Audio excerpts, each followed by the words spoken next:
Bueno, buenas tardes a todos y a todas.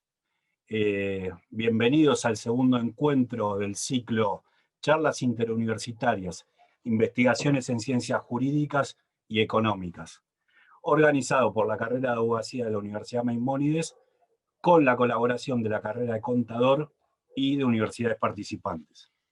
Como les comenté, para una correcta organización, durante el evento se van a mutear a los participantes, a los asistentes, y el tema del video queda a criterio de cada uno de los asistentes. Las preguntas se van a hacer vía chat. Si vemos que por el tiempo no se llegan a responder las preguntas, lo que vamos a hacer es, gentilmente los expositores brindarán algún contacto para que ellos puedan agotar el tema. Bueno, el panel de hoy es Startups, Incubadoras e Inversiones. Nos acompañan el profesor Ederson Luis Seraglio, que es profesor de Ciencias Contables de la Facultad de Don Bosco de Porto Alegre. Nos acompaña nuestro amigo, el profesor Silvio Batelo, profesor de Derecho de la Facultad de Don Bosco de Porto Alegre. La profesora Candela Villegas, ella es becaria del CONICET, postdoctoral, y es de la Universidad Nacional de Córdoba del siglo XXI. Además, vamos a tener la intervención del profesor Héctor Ricardo Lago, de la provincia también de Córdoba, y por otra parte, Rafaela Pocay, que es alumna del grupo de investigación de la Facultad Don Bosco de Porto Alegre, que nos va a dar una breve intervención. Antes que nada, quería agradecer la presencia de todos hoy. No quiero dejar mencionar y agradecer al profesor Luis Dalmolín, que hizo posible esta charla, y al doctor Batelo también que hizo posible esta charla. También mandarle mis saludos, y creo que Ricardo, cuando intervenga la palabra, va a enviarle los saludos al rector de la Facultad Don Bosco de Porto Alegre, a los coordinadores de la carrera de Derecho de Porto Alegre, al centro académico, a los alumnos, profesores y graduados que siempre en los intercambios que tenemos desde el año 2012 nos tratan de maravilla y nos brindan su cariño. Esperemos que podamos estar en Buenos Aires el año próximo con todos ellos. Bueno, le voy a pasar la palabra a la doctora Candela Villegas, que va a empezar la exposición junto al doctor Lago. Muchas gracias a todos por estar. Bueno, muchas gracias, Mateo, por la introducción y la presentación.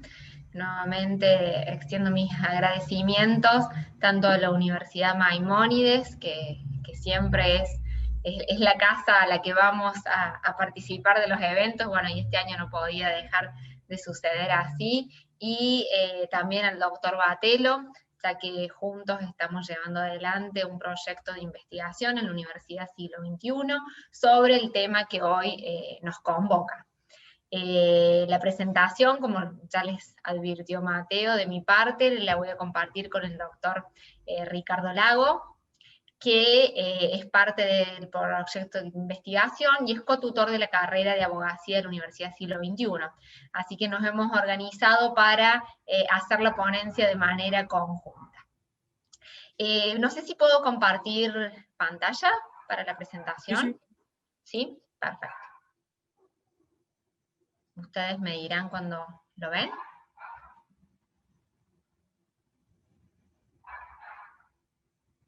¿Se ve? Perfecto. Bien. Entonces, como les decía, esta presentación la organizamos con el profesor Ricardo Lago y vamos a abordar los principales aspectos de las startups como empresas de reciente creación, cuáles son sus conceptos, las características principales, las formas de financiación y las herramientas jurídicas del sistema normativo argentino que se utilizan para satisfacer las demandas de estos tipos de emprendedores. La primera pregunta a la que nos enfrentamos cuando empezamos a trabajar este tema fue ¿qué son las startups? ¿No? Porque en la actualidad, en el contexto socioeconómico en el que vivimos, que está marcado por las crisis económicas, los emprendedores con ideas innovadoras buscan generalmente las herramientas que le permitan desarrollar sus ideas y llevar adelante su plan de negocio.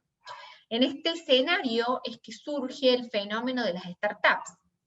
Las expresiones startups, empresa emergente, empresa de nueva creación, entre otros de los sinónimos que se utilizan, son para referirse a estos empresarios, empresas que buscan crear un nuevo negocio, generalmente con el apoyo de la tecnología.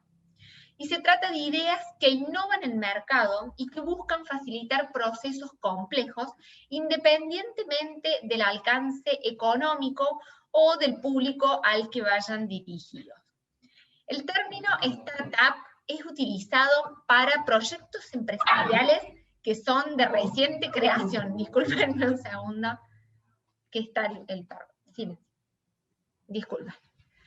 Que son para proyectos de reciente creación. Se trata de una organización que está centrada en el desarrollo de productos o servicios de gran innovación, con una gran capacidad de cambio, de flexibilidad, y que está orientada de manera completa al cliente.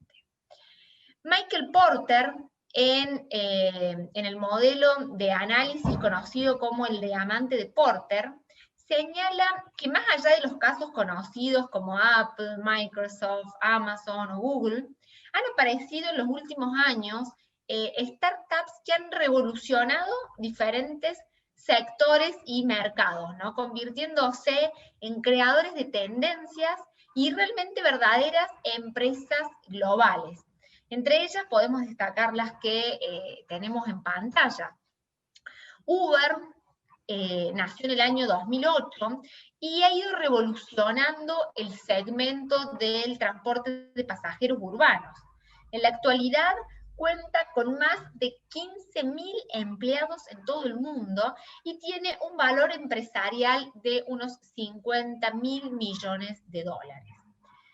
Evernote, por su parte, también nació en el 2008 en Silicon Valley, y en la actualidad la plataforma cuenta con más de 100 millones de usuarios, 300 empleados y una valoración de la compañía que es superior a los 1.000 millones de dólares. Airbnb también comenzó siendo una startup en el 2008, que surgió a partir de la necesidad que tuvieron sus fundadores de pagar el alquiler de la vivienda donde estaban, donde vivían, y utilizaban el salón como alojamiento. Así fue que nació la plataforma digital que conecta a propietarios de viviendas con viajeros y con turistas ocasionales. Al día de hoy, Airbnb tiene presencia en más de 65.000 ciudades en todo el mundo, más de 3 millones de alojamientos, y ha sin duda revolucionado el sector del alojamiento turístico. Spotify, por su parte, también nació en el año 2008 como una startup sueca de dos amigos que eran apasionados por la tecnología y por la música, y crearon la primera versión de Spotify con el objetivo de que la gente pudiera escuchar música online como quiera y cuando quiera, ¿no? En la actualidad, esta plataforma de música cuenta con un catálogo de más de 30 millones de canciones, presencia en 65 países y más de 157 millones de usuarios. Todos estos son ejemplos de startups que han tenido muchísimo éxito, como pueden apreciar en los números que recién valorábamos, y acá es cuando nos surge la pregunta de cómo se puede llegar a definir este fenómeno y cuáles son las características que van a diferenciarlo de otras formas empresariales. El concepto que tenemos de empresa de nueva creación se ha venido reiterando en la doctrina especializada, y además de estar asociado con la idea de una innovación empresarial en un sentido amplio, las empresas de nueva creación suelen estar vinculadas al desarrollo de la tecnología, la programación, el desarrollo de la web, y siempre se caracterizan como empresas de capital de riesgo. Para Paul Graham, que ha escrito bastante sobre el tema de startups, nos dice que estas empresas tienen un ADN diferente de los otros negocios, porque están diseñadas específicamente para crecer de manera rápida. Su característica esencial, entonces, es el crecimiento. Todo lo demás que asociamos con estas empresas se va a derivar del crecimiento. Si miramos a la Unión Europea y cuál es su experiencia en la materia relativa a startups, vemos que las startups se han convertido en motores de crecimiento económico y que han creado muchos puestos de trabajo. A raíz de esto, en noviembre del 2016, la Comisión Europea adoptó una iniciativa para mejorar la situación económica y reglamentaria de las empresas de nueva creación y las empresas que ya vamos a ver después, las scale-ups, que son de mayor tamaño. Así fue que desde la Comisión Europea se emprendió un proyecto de investigación primaria para proporcionar las pruebas necesarias para calibrar el éxito de las políticas que se estaban implementando y poder a la vez ajustar sus actividades si es necesario. Todo esto surge del informe presentado que han sido generados por los datos del proyecto, que se denomina EU Startup Monitor. Siguiendo la línea marcada por la Comisión Europea, Solans Amarro señala que las startups son sociedades caracterizadas, primero por un criterio de temporalidad, que tienen menos de 5 o 10 años de antigüedad, dependiendo el sector en el cual se desempeñan. Segundo, por un criterio objetivo, basado en la innovación, en el desarrollo de productos o servicios que empleen la tecnología como un elemento subyacente. Y tercero, por un criterio de escalabilidad relativo a la previsión del crecimiento. Consultando también el derecho comparado, encontramos que en Italia se creó de forma pionera, ya en el 2012, un concepto de lo que podía entenderse por startup, que incluye los elementos que mencionamos recién y añade otros que me parece que merece la pena destacarlos, y es que no se hayan repartido dividendos, o sea que en otras palabras no haya habido beneficios que no hayan sido invertidos de nuevo en la propia sociedad, que la startup no sea el resultado de una fusión, una escisión, una cesión o aportes de otra sociedad, o sea que no provenga de un grupo más grande. Y por último, que la startup acredite unos determinados gastos en tecnología I+D, y la titularidad además de derechos de propiedad industrial o intelectual que se encuentren relacionados con su objeto social. Es decir, que sea capaz de demostrar que la tecnología es el elemento clave dentro de su negocio. Estas serían algunas de las características íncitas que tenemos al concepto de startup, que como vemos no cuenta con una definición taxativa aún.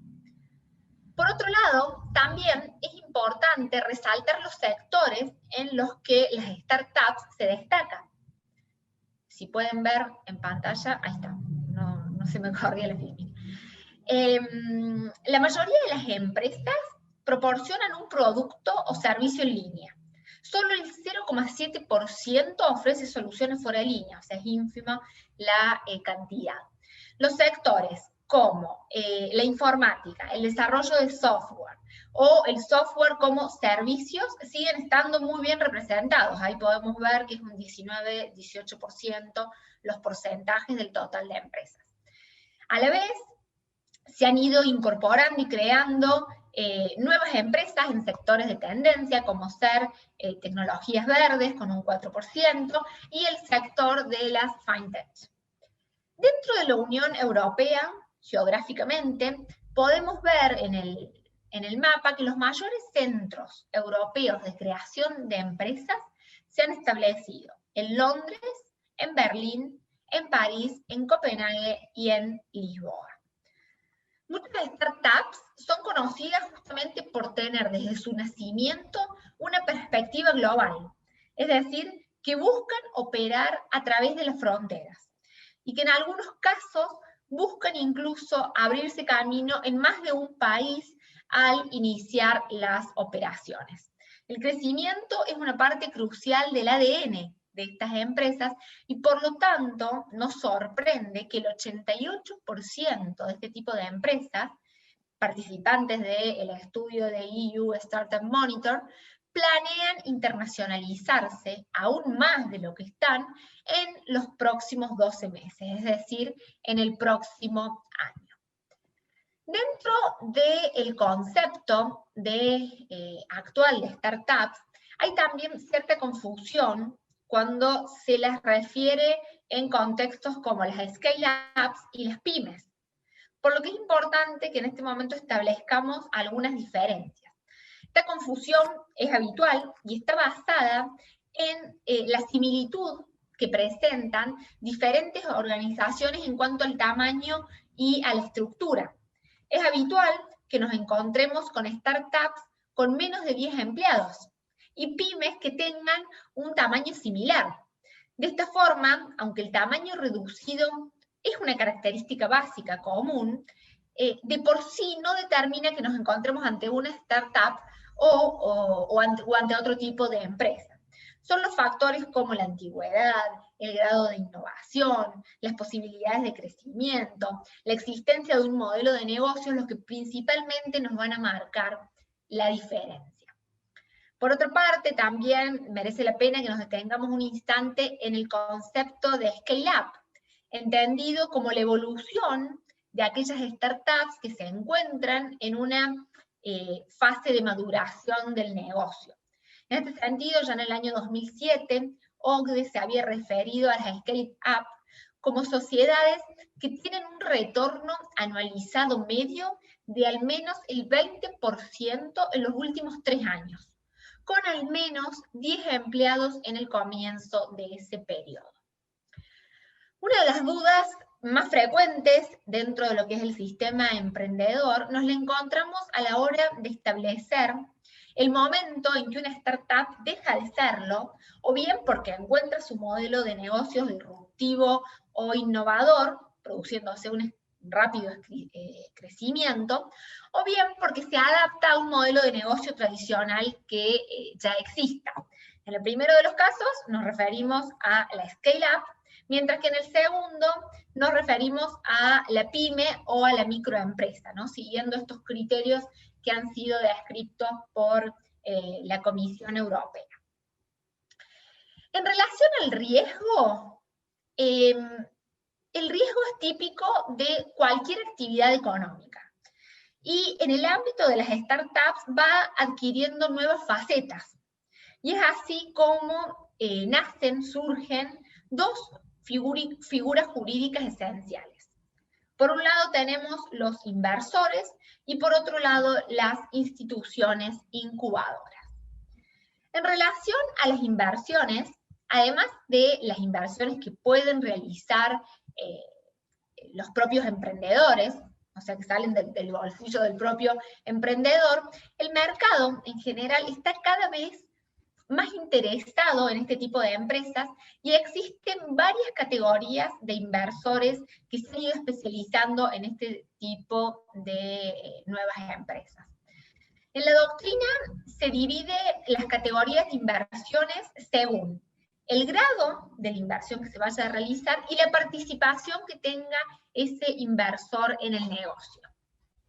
Trataré ahora de abordar someramente, para no excederme en el tiempo, las distintas categorías de inversores con sus principales características. Las primeras fases de la creación de una empresa son las que llevan consigo más riesgos y problemas, concretamente las denominadas fases semillas y fase de arranque. Cuando hablamos de inversores de riesgo o de inversores alternativos, lo hacemos refiriéndonos a el capital riesgo, a los business angels, o también conocidos como inversores ángeles, y el crowdfunding. Todas estas expresiones sirven para referirse a un apoyo financiero para las empresas que están ingresando al mercado con productos o servicios, pero que por falta de recursos no pueden llegar a alcanzar sus objetivos. En cuanto a los inversores ángeles, esta figura surgió a finales del siglo XIX, en lo que era el sector de entretenimiento de Estados Unidos. Se trataba de personas con excedentes financieros y con amor hacia el teatro y el arte, que empezaron a proporcionar fondos para que los directores de nuevos proyectos musicales u obras de teatro en Broadway llevaran a cabo sus proyectos. Esta figura de los inversores ángeles son individuos con capacidad económica, patrimonial, que están dispuestos a invertir su propio capital en estas ideas emprendedoras. Por otro lado, tenemos el capital riesgo, que se consideran agentes sociales que intervienen en una organización económica tipo PYME, con un perfil innovador en fase de crecimiento, mediante una participación accionaria temporal de entre 5 y 10 años según el servicio o el producto que se esté ofreciendo.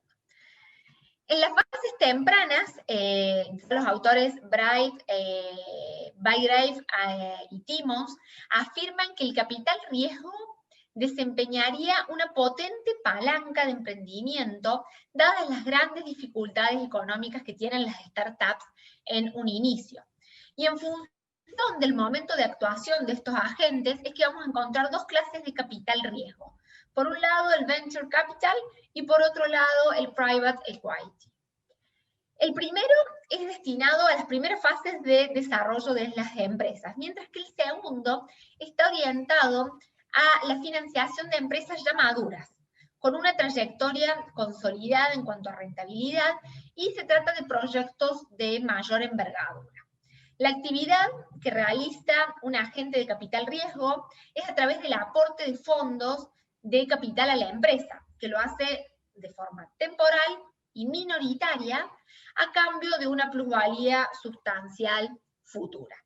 Además, también se implica en la gestión de la empresa, aporta ayuda técnica, experiencia, incluso los contactos y la reputación que tiene para captar clientes o para la selección de personas. En cuanto al crowdfunding, surge ante la reticencia de las instituciones financieras a concentrar sus inversiones en proyectos concretos y asumir los riesgos.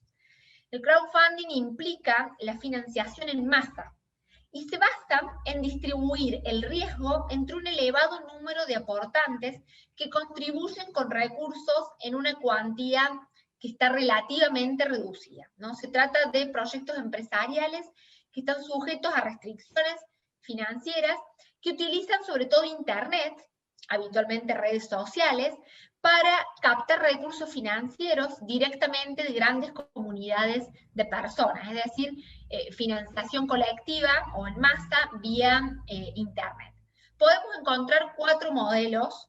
El modelo de donación, que está dirigido justamente a facilitar fondos para proyectos sociales. Se trata más de aportes de usuarios que en formas de donaciones apoyan actividades sin fines de lucro. Por otro lado, la modalidad de recompensa, que en esta modalidad los usuarios contribuyen a la financiación de un proyecto específico con aportes económicos, normalmente reducidos a lo que se denomina luego recompensa. El préstamo, que es una modalidad también de financiación en masa, que se construye sobre operaciones de préstamo entre colectivos de usuarios, prestamistas, y los promotores del proyecto que buscan la financiación, que son los prestatarios. Y por último, el capital, que consiste en la financiación en masa de proyectos mediante la participación en el capital de la sociedad promotora.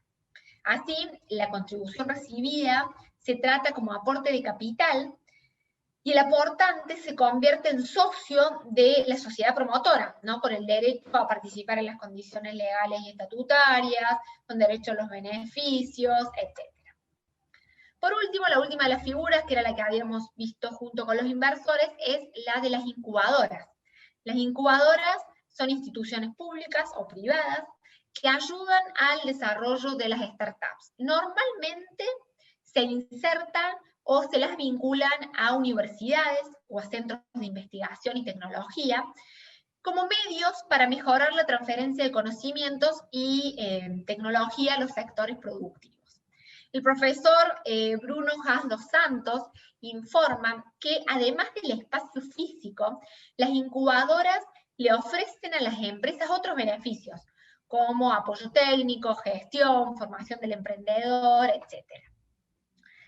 Como vemos, el crecimiento de estas nuevas empresas a nivel mundial y en Argentina y Brasil, que es el objeto de estudio que tenemos en nuestro proyecto de investigación, y el énfasis que están haciendo en la economía nacional de cada uno de estos países, contrasta con la regulación legal que se viene realizando en la materia. Nos encontramos frente a un sistema legal rezagado que tiene solo algunas actualizaciones recientes. Acá es donde le paso la palabra a Ricardo, que nos va a hablar específicamente de cuáles son estas herramientas que nos brinda el ordenamiento jurídico argentino.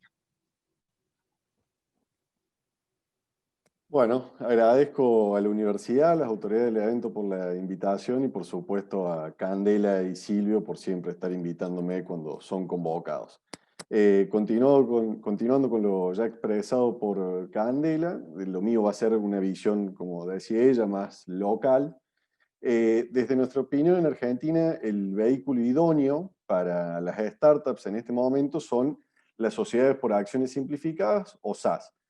Esto porque es el tipo societario o la herramienta jurídica pensada por el legislador argentino para el desarrollo de este tipo de emprendimientos. A su vez existen varias razones para concluir de esta manera, como ser que en la actualidad estamos observando un auge por la economía del conocimiento, potenciado por el contexto que vive nuestro país con la constante depreciación que sufre nuestra moneda nacional, independientemente de lo sucedido la semana pasada, que tuvo un freno. Y a ellos se les suma uno de los orgullos más grandes que tiene nuestro país, que es su academia, es decir, la alta calificación de los profesionales que se preparan en sus universidades. Ni a hablar del impacto que ha generado la pandemia en la industria tecnológica, ¿no? Todo ello genera un mix, por demás interesante para el mercado emprendedor o los prestadores de servicios, para que sientan el atractivo de buscar operar en el ámbito internacional, que es una de las esencias de las startups, como bien decía Candela.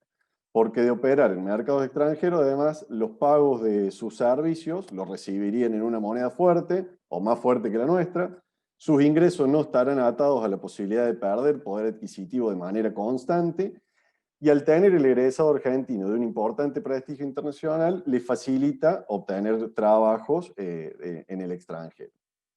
Este auge en nuestra provincia se encuentra fortalecido por un ecosistema emprendedor sobre el cual se viene trabajando hace más de 20 años. Nuestra provincia, me refiero a Córdoba, digamos, lo podrán ver por el acento. Y la clave está dada por la asociación en clústeres en la que participan el Estado, empresas privadas y universidades, proporcionando de esa manera de un contexto apropiado para poder capitalizar esas ideas innovadoras y que no queden solamente en una idea o en una gran innovación para poder aplicar, sino que se lleven a cabo. Lo que otorga a las startups de personal calificado, apoyo económico y capacitación en el manejo de la empresa. Esto se puede ver reflejado en Córdoba porque grandes empresas tecnológicas deciden establecerse acá, como son el caso de dos unicornios argentinos que cotizan en Wall Street, como son Mercado Libre y Globant. En el contexto nacional, la economía del conocimiento se potenció con la Ley de Apoyo al Capital Emprendedor, la cual tenía por objeto respaldar la actividad emprendedora en el país y su expansión internacional, así como la generación de capital emprendedor en el territorio, promoviendo el desarrollo de este tipo de capital, considerando la presencia geográfica de la actividad en todas las provincias del país, buscando así otorgar una solución a los emprendedores a través de un ropaje jurídico adecuado, por lo cual, dentro de esa normativa, se crean las SAS, que permite canalizar inversiones hacia las startups, brindar rapidez en la formación de la estructura jurídica y también otorgó algunos beneficios impositivos. La vinculación entre las SAS y las startups se fundamenta principalmente en la rapidez en su creación y en el manejo habitual. Y además que este tipo societario posibilita, por ejemplo, ser constituida como un solo socio, lo que permite al emprendedor disociar su patrimonio personal del patrimonio de su actividad, logrando que no arriesgue todos los bienes familiares en el desarrollo de su emprendimiento y también que este riesgo no sea un impedimento el día de mañana para que pueda emprender y tomar cartas del asunto y poder desarrollar su idea. Esta nueva creación, si bien no cumple con todas las expectativas que requería el sector emprendedor, fue más efectiva que las sociedades anónimas unipersonales, dado que su constitución es simple, ágil y se disminuyen también los costos de puesta en marcha. Recordarán que la sociedad anónima unipersonal, que existe en nuestro ordenamiento desde la sanción del Código Civil y Comercial de la Nación, tiene requisitos y formalidades que se exigen bastante importantes y con una complejidad que no es propia para una startup, tanto sea para su constitución o para el funcionamiento, que hicieron que esta figura fuera más atractiva para grandes holdings extranjeros que quisieran operar en el país y establecer sus subsidiarias controladas al 100%. Sin perjuicio de resaltar los beneficios que tiene este tipo societario, existen en la ley algunas incongruencias y contradicciones, como ser que al identificar estas sociedades el legislador las ha denominado sociedades por acciones simplificadas, prescribiendo, no obstante, que se rigen supletoriamente en determinadas cuestiones, como ser organización interna de sus órganos sociales y responsabilidad de los administradores, por las normas de la sociedad de responsabilidad ilimitada, constituyendo un verdadero desatino atento a la diferente naturaleza de ambos tipos societarios y las notorias diferencias que existen entre unas y otras. Si hay un gran acierto de la SAS es en la simplificación de los trámites, al establecer, a los fines de mejorar la operatividad y su rápida inscripción, que las entidades financieras deberán prever mecanismos que posibiliten la apertura de una cuenta bancaria en un plazo máximo de un día hábil. Todos tenemos conocimiento o hemos asesorado a empresas y lo primero que nos preguntan es cuándo puedo sacar la cuenta bancaria para empezar a operar. Además, el plazo de 24 horas para que AFIP otorgue la clave única de identificación tributaria, es decir, la CUIT, la cual, por ejemplo, en Córdoba la tramite directamente la inspección de personas jurídicas, optimizando los tiempos al tener que realizar, por ejemplo, la doble validación exigida por AFIP, directamente no la debo realizar, es decir, no tengo que pedir una certificación en una escribanía, ni tampoco tengo que ir a la policía a hacer una denuncia, lo que hace que los tiempos se empiecen a acotar y directamente me lo tramita el órgano de control. También resulta innovadora en el derecho societario al prever la desjudicialización, al intentar que la resolución de conflictos se realice fuera de los tribunales, lo cual provoca un gran avance porque en este tipo de actividad lo que se busca es no dilatar los conflictos, sino buscar una rápida solución. También la digitalización de la sociedad, al prever el uso de las TICs para la constitución, registros y comunicaciones, como para la propia gestión societaria, y también es progresista en cuanto prevé que las sociedades preexistentes puedan ser transformadas en SAS para aprovechar los beneficios y las ventajas que la ley que las crea. Anterior a este tipo societario, en nuestro país, para emprendimientos con necesidades similares, se utilizaban las SRL, la cual supone elevados costos de puesta en marcha, como así también para su mantenimiento y con dificultades para afrontar algunos tipos de conflicto en el transcurso de su vida societaria, sumado a la demora que tenía su constitución. Se han redactado tratados y tratados para entender cómo desarmar los conflictos societarios que presenta un SRL. Flexibiliza también el funcionamiento de la SAS, dotando a los socios de un margen amplio de libertad para reglamentar cómo funcionarían sus órganos en el día a día de la sociedad. Si bien se establecen cuáles deberían existir, las atribuciones y la forma de adoptar las decisiones puede ser adaptada por cada empresa en base a las necesidades concretas de su actividad.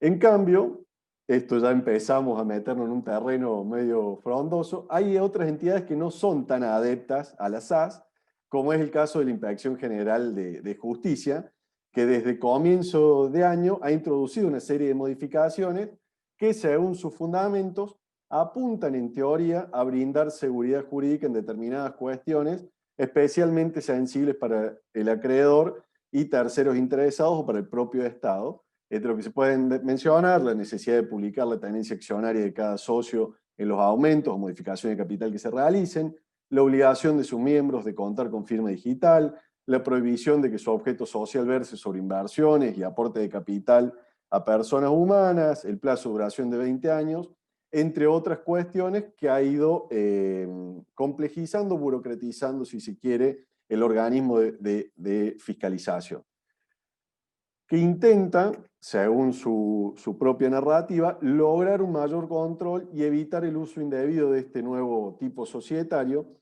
que en su génesis, si nosotros empezamos a leer la ley que lo crea, busca un desarrollo empresario nacional alejado de la clásica burocratización estatal que generalmente vinculaba a las sociedades y que desalienta las inversiones de los emprendedores, al mismo tiempo que busca dar apoyo real y concreto al pequeño capitalista. En mi caso no comparto lo que se está realizando desde IGJ, porque se está demonizando un tipo societario porque algunas personas lo han utilizado como un vehículo para delinquir, lo que no significa que el tipo societario en sí sea malo, sino que habría que mejorarlo. Volviendo a lo que trataba Candela de capital de riesgo, la ley de apoyo al capital emprendedor se asocia a esa idea y también el desarrollo de las startups con las SAS. Es más sencillo el ingreso del capital inversor para poder escalar a nuevos mercados, lo cual es un aspecto de trascendental injerencia al momento de seleccionar el tipo societario. Otra de las posibilidades que tiene es que el dinamismo propio de este tipo societario genera que nosotros, a diferencia de una SRL, podamos crear diferentes clases de acciones que diferencien a los accionistas emprendedores de los inversores. Para ir cerrando mi intervención, lo que quisiera decir que en definitiva las SAS han llenado un vacío que tenía nuestro derecho, dotando de un ropaje jurídico a aquellos emprendedores que requerían una figura que se adecuara a sus necesidades, sin dejar de lado que todo sistema o régimen es perfectible y puede ser mejorado. Y a esto se le suma una característica que mencionó varias veces Candela y que para mí es una de las más importantes que tiene la SAS, que es el hecho de haber sido legislada en países como los Estados Unidos, España, Francia, Holanda, Brasil, Chile, Uruguay, entre otros. Lo que posibilita de esa forma su rápida inserción en el comercio internacional, por lo que la utilidad de la sociedad se potencia al servirnos también en este ámbito, que es el natural, si se quiere, de las startups. Con eso termino y por eso es una de las cuestiones que nosotros consideramos que las SAS son las más aptas para el funcionamiento ideal de una startup, por lo menos en lo que respecta a nuestro país. Muchas gracias, profesor Lago, profesora Villegas. Muy claro, la verdad que muy claro. Le vamos a dar la palabra al profesor Silvio Batelo para que continúe. Yo estoy muy contento porque en la génesis de este proyecto he participado con el doctor Batelo en la Facultad Don Bosco de Porto Alegre, de invitado, pero me alegra mucho que haya crecido todo este desarrollo y que podamos acompañarlo desde la universidad y la carrera de abogacía. Le paso la palabra al doctor Batelo. Bueno, muchas gracias, profesor Mateo. Antes de comenzar, no puedo dejar de saludar a los alumnos que los acompañan y en especial a los profesores y amigos que los veo en pantalla, comenzando por el doctor Ricardo Álvarez, autoridad de la Universidad Maimónides, gran amigo, la doctora Roxana Román, que está ahí, la veo en cámara, la doctora Jenny Martínez, que también la veía hace unos instantes en cámara, y otros colegas que nos acompañan en esta charla. Realmente la pandemia nos ha quitado tal vez una de las características más esenciales del ser humano, que es la convivencia social. Creo que nada sustituye la aproximación física, pero estos encuentros y estas nuevas herramientas son un verdadero paliativo y nos hacen disminuir un poco la nostalgia. En portugués hay una palabra muy bonita que se llama a saudade. Saudade que nosotros podemos tener de los amigos a la distancia. Siéntanse todos fuerte y fraternamente abrazados. Estoy muy feliz de que podamos compartir este momento. Y como el doctor Mateos muy bien habló, este es un tema que prácticamente lo hemos iniciado juntos con Mateos, hace ya 2 años creo, Mateos, ya perdí el tiempo que estamos trabajando con las startups. Es de hecho un proyecto que se comenzó a tejer en conjunto con la Universidad Maimónides, luego se suma a la Universidad del Siglo XXI con la doctora Candela Villegas y el doctor Ricardo Lagos, y son proyectos que van creciendo y vamos sumando adeptos, y estoy muy feliz también porque veo que estamos con un número considerable de participantes, personas que nos están acompañando. No quiero robarles mucho tiempo, me queda muy poco para decir después de la brillante exposición de la doctora Candela y del doctor Ricardo Lagos. ¿Qué más les puedo decir sobre las startups? Tenía una pequeña presentación, pero la voy a dejar de lado. Yo simplemente voy a complementar la exposición de la doctora Candela y del doctor Ricardo con algunos brevísimos comentarios del derecho brasileño. Prefiero cederle algunos minutos más a mi colega, el doctor Erson Serraglio, un brillante profesor y contador aquí brasileño, una figura promisora de nuestra institución, que él está mucho más por dentro que yo de las startups. Lo quiero comentar rápidamente antes de pasarle la palabra a mi colega, es que las startups sí tienen un régimen jurídico en el derecho brasileño. Este régimen jurídico tiene un formato un poco particular. Las startups en el derecho brasileño están reglamentadas dentro de un microsistema jurídico. El derecho brasileño tiene dentro de la normativa del derecho privado un microsistema para las pequeñas empresas y empresas de pequeño porte, para las pymes argentinas, para ayornar el término. Dentro de estos sistemas jurídicos se reglamentan las startups. Lo primero que nos llama la atención es por qué están reglamentadas dentro del ámbito de las micro y pequeñas empresas. En primer lugar, por la situación de hiposuficiencia que se encuentran todas las empresas cuando son pequeñas. Esta ley complementar que reglamenta las startups y todas las empresas de pequeño porte es una legislación que se crea en 2006 en el derecho brasileño, casualmente para las pymes. Pero ¿por qué es necesario reglamentar y auxiliar a las pymes? Demoró un poco el derecho brasileño, por lo menos en el ámbito del derecho empresarial, en reconocer esta hiposuficiencia. En la mayoría de las relaciones jurídicas siempre tenemos partes fuertes y partes débiles de las relaciones. En el ámbito del derecho del consumidor sabemos que el proveedor es el fuerte y el consumidor es el débil. En el ámbito de las relaciones laborales nosotros sabemos que el empleador es el fuerte y el empleado es el débil de la relación. Y ahí viene la interferencia del Estado para intentar ecualizar esas diferencias, colocándole ciertas cargas obligacionales, ciertas cargas jurídicas a la parte fuerte de la relación, que si esas cargas no estuviesen dadas en ley, no las cumpliría.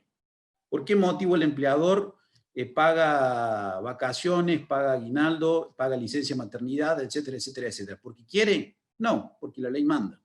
Es la forma que encuentra el legislador para disminuir esas desigualdades. Lo mismo sucede en el ámbito empresarial. Las pequeñas empresas no tienen cómo competir con las grandes. Y detalle, los mayores empleadores y los mayores pagadores de impuestos en un país no son las grandes corporaciones.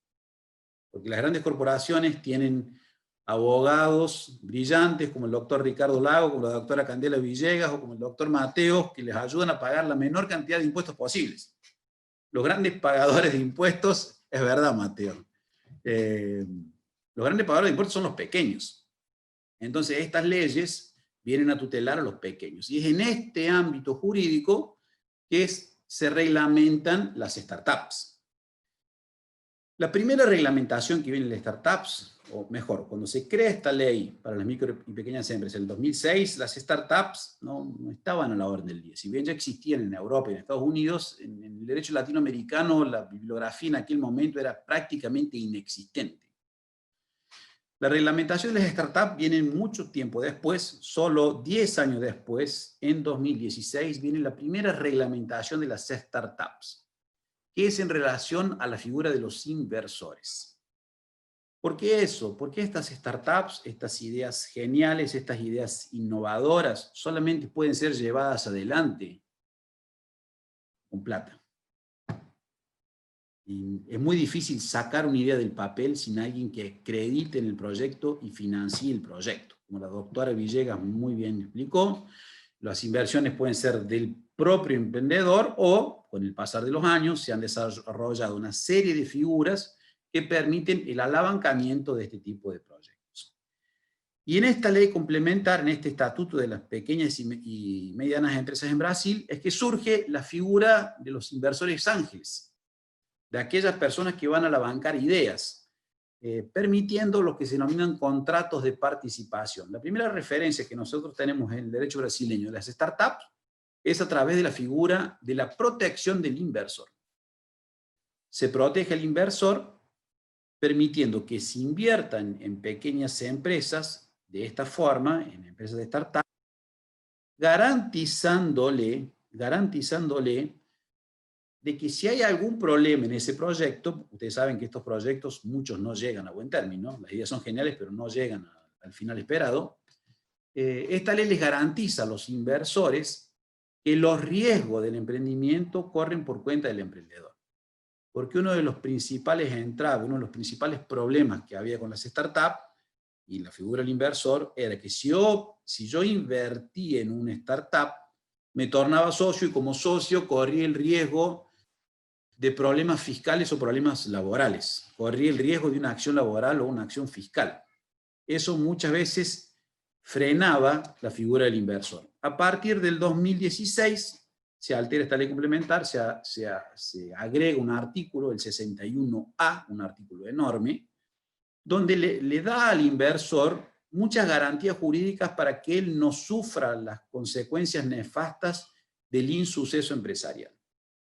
Y esto abre una puerta, en principio se pensaba que iba a ser solo una pequeña ventana, pero en realidad abrió una gran puerta y demostró un gran interés en el mercado en las startups, principalmente aquí en el Brasil. Y del 2016 a la fecha, parece poco tiempo, pero en 4 años, el número de startups creció de forma exponencial en el Brasil. Un buen ejemplo son los bancos online. Es muy difícil hoy hablar con un brasileño que no tenga un banco virtual. Los bancos virtuales son bancos no en el sentido tradicional, si bien los bancos tradicionales también tienen aplicativos, estos bancos online son bancos que solo funcionan en Internet. Nubank o Interbank son bancos que han llegado para cambiar definitivamente la cara al mercado brasileño. Reitero, es muy difícil hablar con un brasileño que no tenga una cuenta bancaria de estas nuevas cuentas online que surgen como startups y que tienen este crecimiento disruptivo al cual hacía referencia la doctora Villegas. Fue tal el crecimiento y tal el interés en el mercado que recientísimamente, el año pasado, surge una nueva alteración a esta ley de las microempresas y empresas de pequeño porte. Y a partir del año pasado, Brasil pasa a tener un concepto, una definición y una categorización jurídica de los que son startups.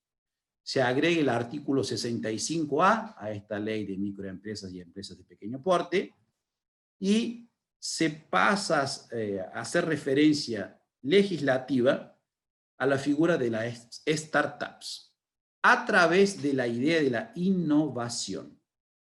Todas las empresas, independientemente del ámbito de desarrollo, pueden ser consideradas unas startups desde que traigan innovación. Innovaciones graduales o innovaciones disruptivas.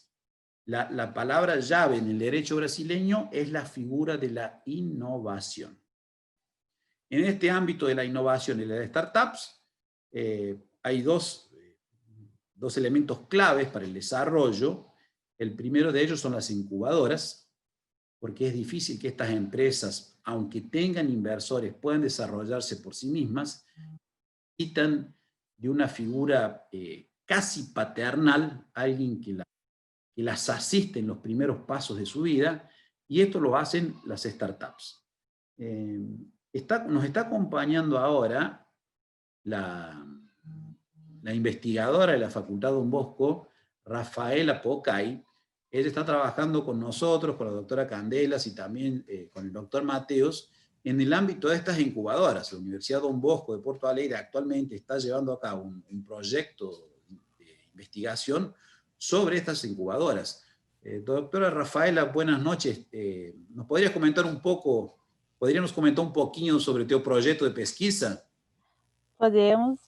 Boa noite, boa noite a todos os professores, aos alunos, os colegas da Faculdade Dom Bosco e os colegas da Universidade de Maimonides. O nosso projeto com a faculdade, ele prevê um projeto embrionário que transformaria a Faculdade Dom Bosco em uma incubadora. A gente teve essa ideia com base na Lei 10.974, que é uma lei de incentivo à inovação, que prevê que instituições sem fins lucrativos possam, em parceria com essas empresas inovadoras, que são as startups, construir tecnologia, parceria, estudos para trazer essas melhorias para o Brasil. Como a Faculdade Dom Bosco é uma associação privada e não possui fins lucrativos, nós encontramos o caminho aberto para começar essa pesquisa. E nós temos outros colegas também que estão fazendo parte da pesquisa. A Gabriele Pureza também está assistindo a gente. Ela fica com outra parte da pesquisa. E também ressaltando o que o professor Silvio falou, as startups aqui no Brasil, elas tiveram tanta relevância, principalmente no ramo bancário, que outras empresas tradicionais, como por exemplo o Itaú, começaram a criar bancos digitais para atrair pessoas. Inclusive, as anuidades dos bancos digitais são todas zeros e as empresas tradicionais também estão baixando essa anuidade para conseguir competitividade com as startups. Aqui no Brasil, a Nubank acho que é a principal, mas existem outros, a C6 Bank, e eu tenho inclusive a Nubank, a C6 Bank, e tenho várias opções hoje em dia, tanto de startups originais, assim quanto desses outros bancos que acabaram entrando nessa competição. Muito obrigado, Rafaela. Como ella explicó, estamos trabajando intensamente para ver la aplicación de estas incubadoras. Efectivamente, me olvidé de nombrarla, la doctora Gabriela Pureza, de la facultad, también nos está acompañando en el proyecto. Y este es un proyecto que excede el ámbito jurídico y en realidad prácticamente todos los cursos de la Facultad Don Bosco de Porto Alegre están invirtiendo en pesquisas en el ámbito, en investigaciones en el ámbito de las startups. Le voy a ceder ahora la palabra al doctor Ederson Serraglio, profesor de contabilidad de la casa. Él está desarrollando la investigación de las startups desde una perspectiva contable y él va a dar continuidad a lo que el doctor Ricardo Lago hizo en referencia a las SAS argentinas. Él va a hacer, el doctor Ederson ahora nos va a explicar cómo funciona esto desde el lado brasileño. Profesor Ederson.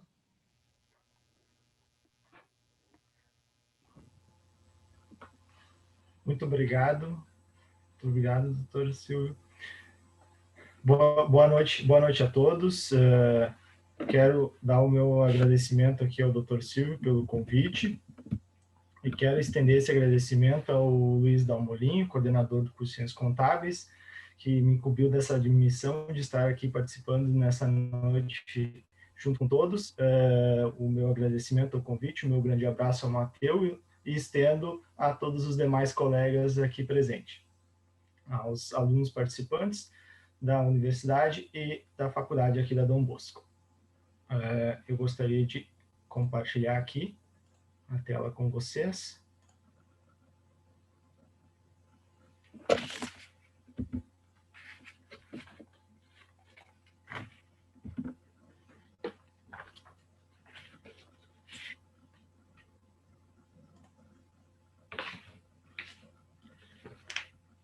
Ótimo, todos estão vendo a apresentação, certo?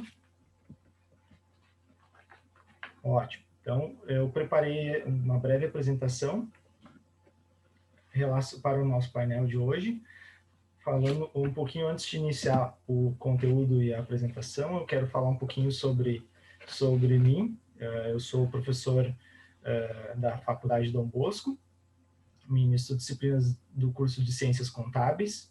Sou formado em Ciências Contábeis pela URGS, a Universidade Federal aqui do Rio Grande do Sul, e sou mestre em Controladoria e Finanças também aqui na Unicinos Rio Grande do Sul, né? Sou sócio e fundador da Referência Negócios, que é um escritório de contabilidade aqui, com sede aqui em Porto Alegre. O meu escopo de trabalho é pequenas e médias empresas, e isso inclui as pequenas startups e as startups que temos aqui na região sul do país. Tá? Então, uma dúvida muito comum destas startups e dessas empresas é como constituir a sua startup, como dar um tratamento jurídico e como torná-las regulares junto ao fisco e à Receita para poder exercer as suas atividades e poder se financiar, buscar um financiamento com investidores anjos e regularizar a sua situação diante do fisco e buscar esse crescimento contínuo. Então, a dúvida sempre a principal delas está relacionada a qual tipo jurídico adotar, né? Aqui no Brasil temos diversos tipos jurídicos, os mais utilizados e comuns são os MEIs, que hoje são o maior número de empresas constituídas, o maior número de CNPJs constituídos, que são microempresários individuais, que têm seu faturamento até 81 mil anual e não pagam impostos diretamente sobre a receita, pagam apenas taxas mensais para o governo. Ou a segunda figura jurídica, a EIRELI, que também é muito comum, é uma figura jurídica que exige apenas um sócio, mas que traz uma segunda exigência, que é um aporte de capital social inicial acima de 100 mil reais. Né? Então, isso é uma dificuldade para as startups e para as pequenas e médias empresas. E a terceira figura jurídica mais conhecida no país são as SAs, que daí vem com uma gama de burocracia e exigências, tanto do parte do fisco quanto da parte da Receita Federal, para cumprir no âmbito fiscal e tributário. Com isso, o Brasil promulgou neste ano, um pouco antes da pandemia, em março deste ano de 2020, uma estrutura societária voltada para as startups.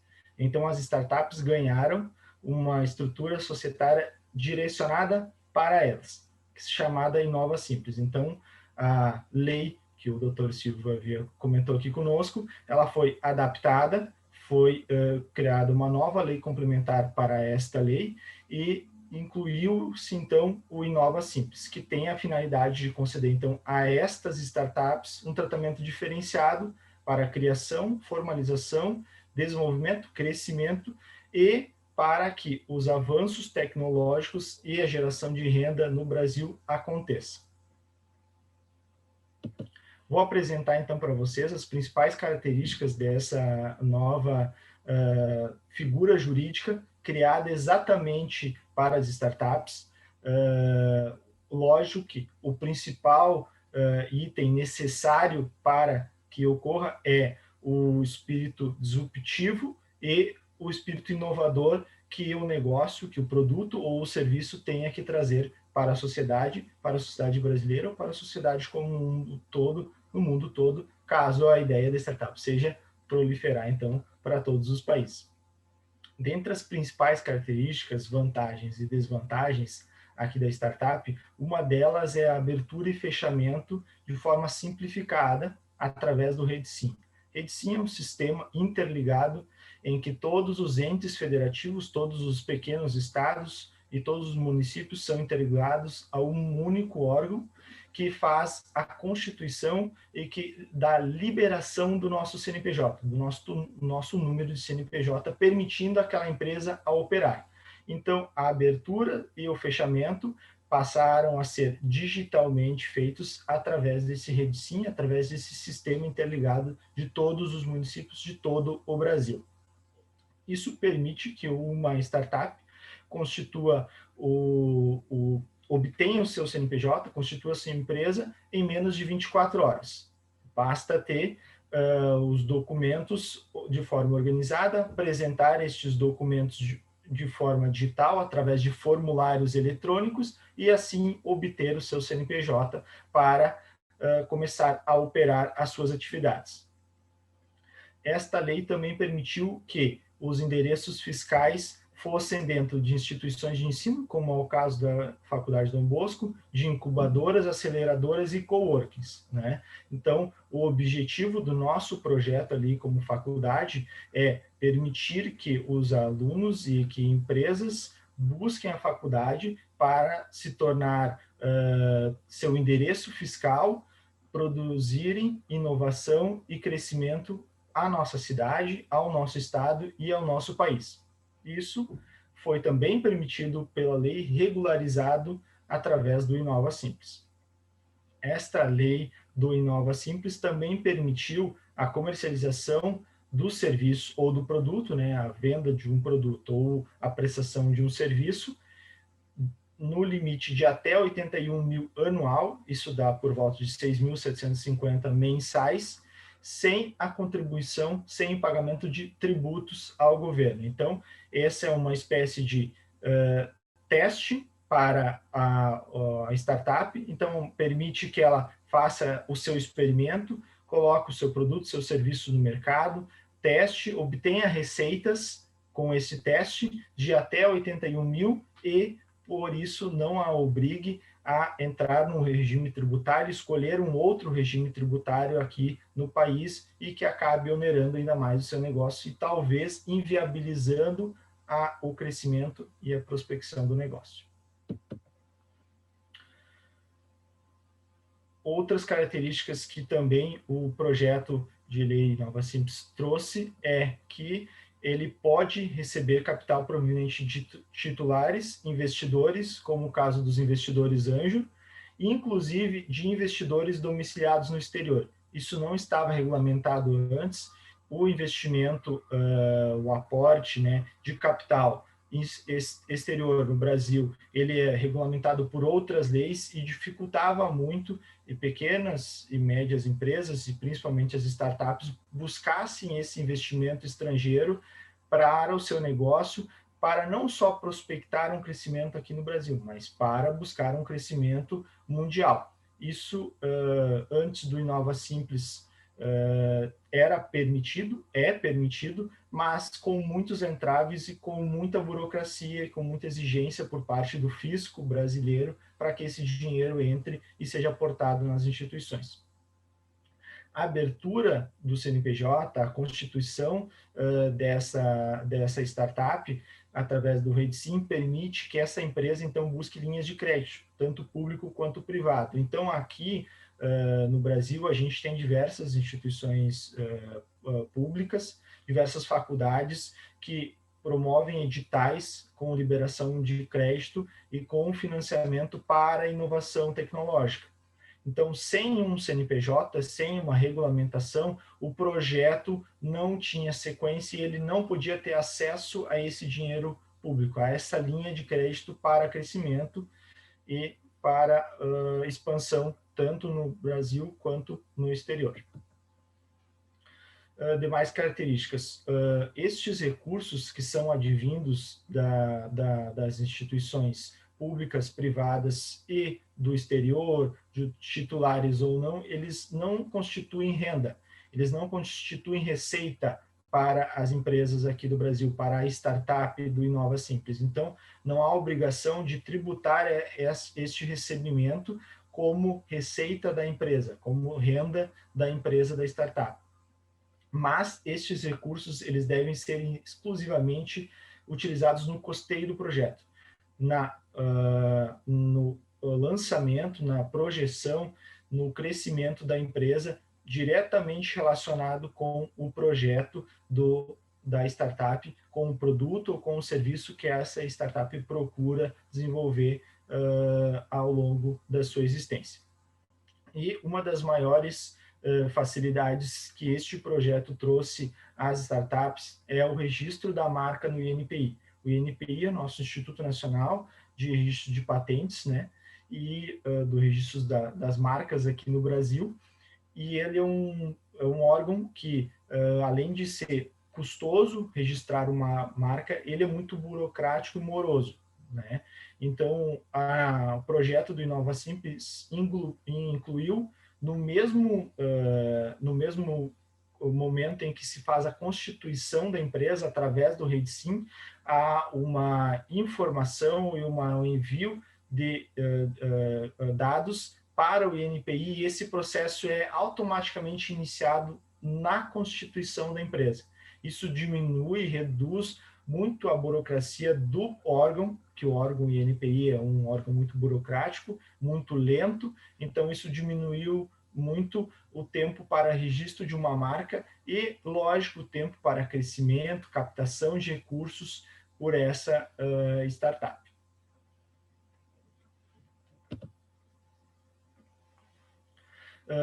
Inclusive, essa startup ela pode ser constituída sem uma exigência de um capital social mínimo.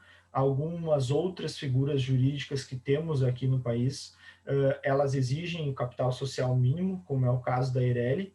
Então, a startup do Inova Simples, ela não tem essa exigência, e o capital social e a responsabilidade deste capital, que o Dr. Silvio comentou, vai ser limitada ao valor em reais que está descrito lá no contrato social.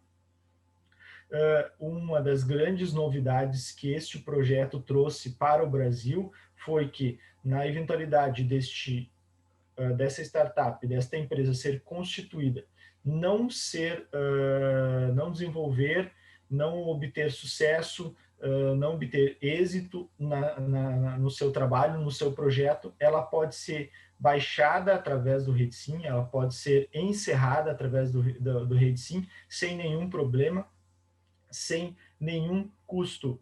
Ela é aberta de forma automática por esse sistema e ela é baixada também por esse sistema nos demais órgãos aqui relacionados à parte fiscal tributária, automaticamente, e não há pagamento de taxas. Então, a abertura e fechamento de todas as startups através do novo projeto não exige o pagamento de taxas para a Receita.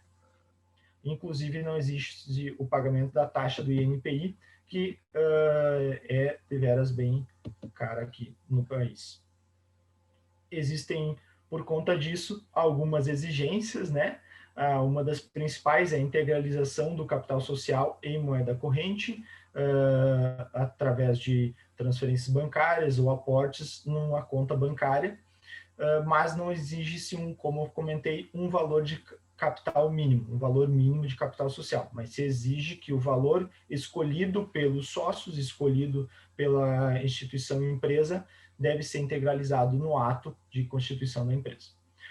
Também há a obrigatoriedade de obtenção no alvará na prefeitura, né? É permitido a obtenção desse alvará para o estabelecimento se instalar em incubadoras, em instituições de ensino, como eu comentei, mas há sim a exigência de que este alvará seja obtido na prefeitura do município em que é a sede da empresa, da startup. E uma das exigências também é a abertura de conta bancária na pessoa jurídica. Algumas outras figuras jurídicas aqui no país não exigem deveras uma constituição, uma abertura de conta bancária, principalmente as empresas que são do Simples. Elas exigem apenas um livro caixa, e isso não exige a abertura de uma conta bancária específica para a pessoa jurídica. As startups do Inova Simples, deste projeto, elas são obrigadas a ter uma conta bancária para que a integralização do capital social seja feita nesta conta bancária. E, claro, toda a sua movimentação, né? Por veras, esse momento aqui foi muito oportuno, a apresentação desse tema também, porque este projeto de lei, ele teve um período de aqui chamamos de noventena, né, que durou mais de 6 meses, durou exatamente 8 meses, e ela vai passar então a vigorar a partir de 24 de novembro, daqui 15 dias, então essa lei passa a vigorar e todas as startups então podem se adequar a esta nova legislação, inclusive as que já estão constituídas, elas podem fazer alterações societárias para se regulamentar a esta lei aqui. Então, ao meu ver, e eu quero apresentar a todos vocês que este projeto aqui do Brasil, então é o Inova Simples, uma alavanca para as startups, uma alavanca para novos negócios aqui no país, uma alavanca para que a incubadora da Faculdade Dom Bosco tenha sucesso e para que todas as startups que venham integrar a incubadora e que venham integrar todas as incubadoras do país alcancem o sucesso, possam testar os seus produtos sem uma preocupação tributária e sem um alto custo da nosso regime tributário que temos aqui no país. Era isso, doutor Silvio. Muito obrigado pela oportunidade e passo a palavra para o meu colega. Obrigado, Ederson. Excelente. Mateos, organizador de los trabajos. Muchas gracias, profesor Ederson. Gracias, profesor Silvio Batelo. Muy claro. La verdad que todos los expositores han sido muy claros y agradecerles por participar, por estar y por siempre acompañarnos en todo lo que hacemos y proyectamos. Son muchos años ya de parcería con la Universidad Don Bosco. Bueno, también en la primera oportunidad conocimos a la profesora Villegas y al grupo también de la Universidad de Córdoba y posteriormente la Universidad del Siglo XXI, así que bueno, que vamos a trabajar. Cualquier pregunta vía chat la pueden manifestar. Estoy muy contento porque, más allá de los alumnos que están, veo algunos graduados como el doctor González, la doctora Silva, y un graduado muy especial que es Jesús Romero, que es de Colombia, que fue alumno de intercambio de nosotros y hoy está presenciando ya como profesional esta charla. Si hay preguntas, lo hacemos vía chat, si no, cualquier cosa lo agotamos en otra vía. Así que vemos de recibir preguntas.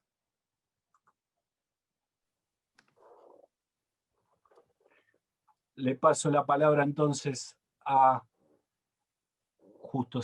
el doctor Álvarez, que justo ahí, espérame un segundo, ahí está. Ahí está. Gracias, Mateo. Bueno, la verdad que un gusto poder escucharlos. Siempre se aprenden cosas nuevas y quedan ideas rondando también como para pensarlas. Este tema que abordaron y que están abordando y que están investigando desde hace bastante tiempo, no hay duda de que es uno de los temas más importantes dentro de la materia jurídica en lo que respecta al desarrollo del país, de los países. Y por eso nos alegra mucho el trabajo que están realizando. Simplemente, si el profesor Mateo Fusalva lo considera, los invito a las nuevas jornadas que van a ser, creo que el lunes próximo, ¿no, Mateo? Y el día jueves, con un abrazo muy grande. Perdón, Ricardo, el día jueves tenemos con el doctor Sergio Bechaquian, con Carlos Ventura del Perú y con la doctora Sartor de Brasil. Y el próximo lunes volvemos con la Universidad Don Bosco, con la profesora Roberta, que va a coordinar la doctora Román, que van a hablar sobre el tema del divorcio y la separación de los bienes en el divorcio. Un tema muy interesante.